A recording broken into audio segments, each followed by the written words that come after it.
La triste historia de Juana la Loca. A lo largo de los siglos, a Juana I de Castilla se le ha diagnosticado desde esquizofrenia a psicosis.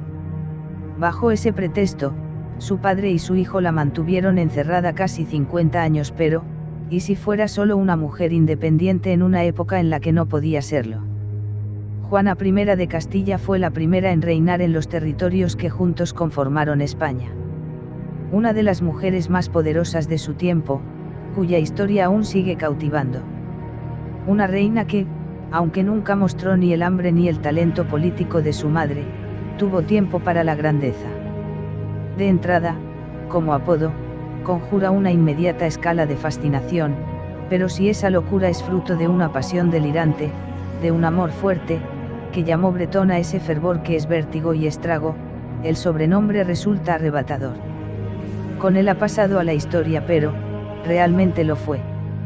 Buscar una explicación para la conducta de alguien que lleva siglos bajo tierra es, cuando menos, tarea arriesgada, pero cada vez son más numerosas las investigaciones que ponen en entredicho que Juana la Loca mereciese tal apodo, apostando por un análisis de sus actos y decisiones desde una perspectiva más feminista.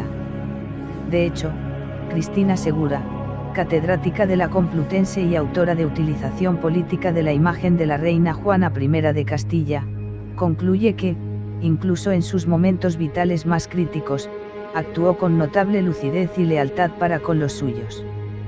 Tradicionalmente se ha insistido en sus actos de locura, su suciedad, su no comer o su reclusión. ¿Por qué no su austeridad, sus penitencias?, se pregunta. Nacida en Toledo el 6 de noviembre de 1479, Juana de Castilla recibió una educación esmerada de orientación humanista por empeño de su madre, Isabel, la católica, quien bien sabía lo complicado que era para una mujer progresar en una sociedad dominada por los hombres. Pronto, la infanta castellana destacó en el dominio de las lenguas romances y el latín, en interpretación musical y en danza. Era, en consecuencia, la educación típica de un miembro secundario de la familia real.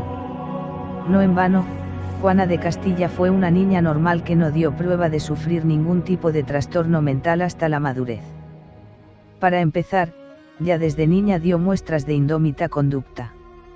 Los historiadores cuentan que se encaraba frecuentemente con su madre, Isabel la Católica, quien dejó escrito que nunca llegó a entenderla ni a dirigirla. Juana se negaba a comer cuando se disgustaba y se resistía a confesarse o a ir a los oficios religiosos, actitud esta última que mantuvo toda su vida. Como tercera en la línea de sucesión de los reyes católicos, no estaba llamada al trono, pero sí lo estaba a afianzar el poder geopolítico que ambicionaba su madre. En una alianza estratégica contra Francia, Isabel la promete con el hijo de Maximiliano de Austria, que pasaría a la historia con el nombre de Felipe el Hermoso. Recién cumplidos los 16 años, acompañada por 15.000 soldados y 90 oficiales, Juana viaja a la corte de los Países Bajos para casarse con él.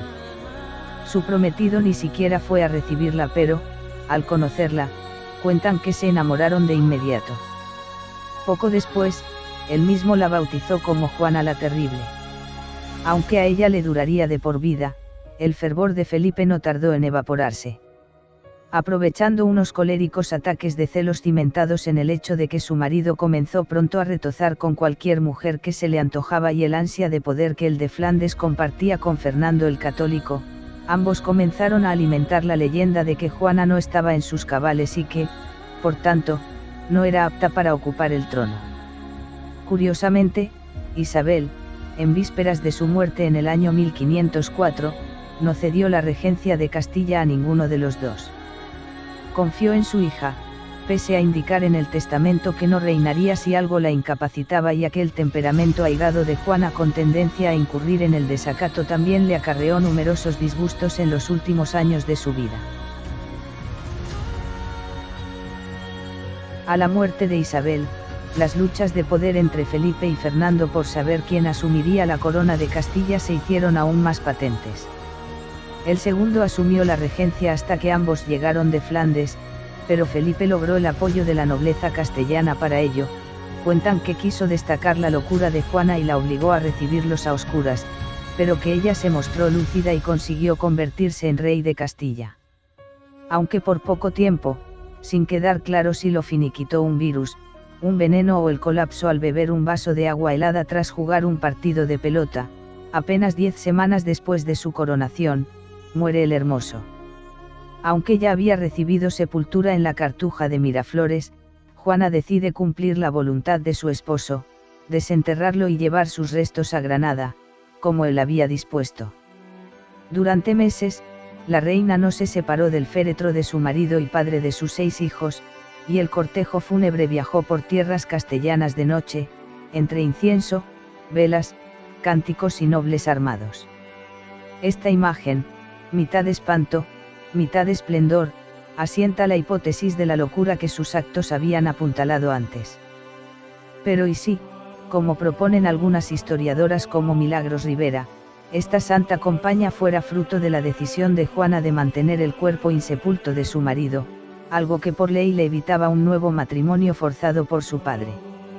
Enterrar al Hermoso junto a la católica garantizaba sus derechos y los de sus descendientes, y ganaba tiempo para que su primogénito, Carlos I, o V, si prefieren, tuviera edad suficiente para reinar. De hecho, después de tratar de reinar por sí misma en Castilla, alegando su supuesta locura, Fernando la confinó en Tordesillas, un encierro que también evitaba unas segundas nupcias que su padre no deseaba. Pretendientes no le faltaban a Juana, entre otros el díscolo Enrique VII, fundador de la dinastía de los Tudor, cuyo testimonio contradice la leyenda negra, aunque su marido y los que venían con ella la hacían loca, yo no la vi sino cuerda. Años más tarde, su hijo Carlos se benefició de la inestabilidad mental de su madre para hacerse con los títulos que le pertenecían y asumió el poder en 1516. Sin embargo, Juana nunca fue declarada incapaz por las Cortes de Castilla, por lo que mantuvo el título de reina y aunque ella no ejercieron como tal, oficialmente, ambos correinaron. La imagen de la loca de Tordesillas era conveniente para justificar su apartamiento del poder. La locura de Juana era una táctica para desautorizarla y para justificar las discrepancias que en algunos momentos de su vida aparecían al entrar en conflicto los dos cuerpos que debía de soportar y que en su caso estaban en conflicto. Para Isabel, la locura justificaba las desobediencias de su hija y su escaso interés por el poder político. Para su marido, era la vía necesaria para llegar al gobierno de Castilla. Para Fernando, la locura de su hija le facilitaba el cumplimiento del testamento de Isabel la Católica y su ejercicio del poder en Castilla, escribe Cristina Segura. Durante 46 largos años, la reina permaneció encerrada en Tordesillas, con el beneplácito de su padre primero y de su hijo después. Algunos testimonios de la época denuncian las condiciones en las que mantuvieron a Juana y a Catalina, su hija pequeña nacida ya muerto Felipe, que permaneció allí con ella hasta su matrimonio. Tanto Fernando como Carlos pusieron un gran empeño en justificar el encierro de Juana, además de emborrar cualquier testimonio que pudiera cuestionar su incapacidad mental, algo esencial para justificar que no ocupase el trono castellano. Sin embargo, esas dudas existían entre los adversarios del nuevo monarca. Los comuneros, que no aceptaban que Carlos, que ni siquiera conocía el idioma, ocupase el trono de Castilla, llegaron hasta Juana, pieza fundamental para justificar su revuelta. Ella, con unas intervenciones cuerdas y sosegadas, se dirigió al pueblo con estas palabras: yo tengo mucho amor a todas las gentes y pesaríame mucho cualquier daño o mal que hayan recibido. Aunque quisieron demostrar que no estaba loca, la liberaron y lograron cierta respuesta por su parte. No quiso asumir el trono y no lograron que firmase ningún papel. El movimiento comunero fue reprimido y Juana volvió a su encierro. Durante siglos, la figura de Juana ha sido analizada con gran interés por parte de los historiadores.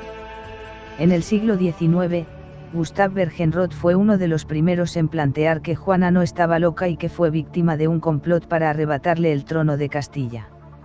Aunque pocos dudan de que padecía algún tipo de trastorno, se le ha diagnosticado desde depresión severa hasta esquizofrenia o psicosis, e incluso en vida se planteó que estuviera endemoniada.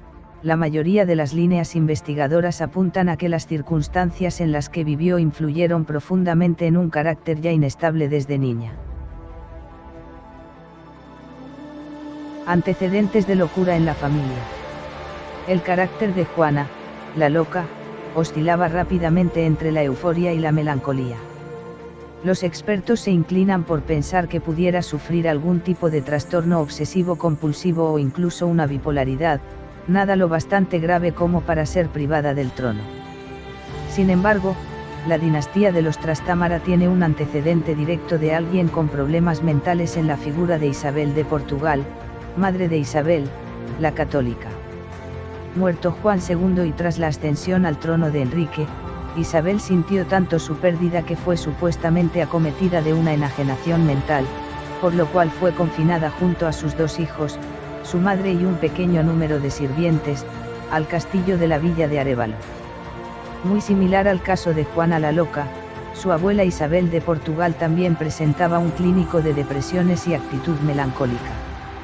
Y de la misma forma, también es complicado saber si existió realmente algún tipo de trastorno mental tras su súbita reclusión. Aunque la historia no pueda cambiarse, sí que se transforman los ojos con los que la miramos. Siglos después, lo que desde los libros de texto se nos planteaba como una verdad incuestionable, puede que no lo sea tanto. De hecho, hace unos meses, el Museo del Prado invitaba a actualizar la obra Doña Juana la Loca pintada por Francisco Pradilla en el siglo XIX con una cartela más contemporánea, adaptada a la nueva realidad. Quizá Juana no estaba tan loca y fue víctima de las ambiciones de poder de su padre, su marido y su hijo en un momento en el que la voz de la mujer no era escuchada. Quizá no fue un sujeto pasivo y alienado, sino una mujer responsable de sus decisiones, capaz de construirse un espacio propio de libertad que, siglos después, contemplamos con otra mirada. En los últimos años de Juana la Loca, a la enfermedad mental se unía la física, teniendo grandes dificultades para caminar. Entonces volvió a hablarse de su indiferencia religiosa, llegándose incluso a comentar que podía estar endemoniada.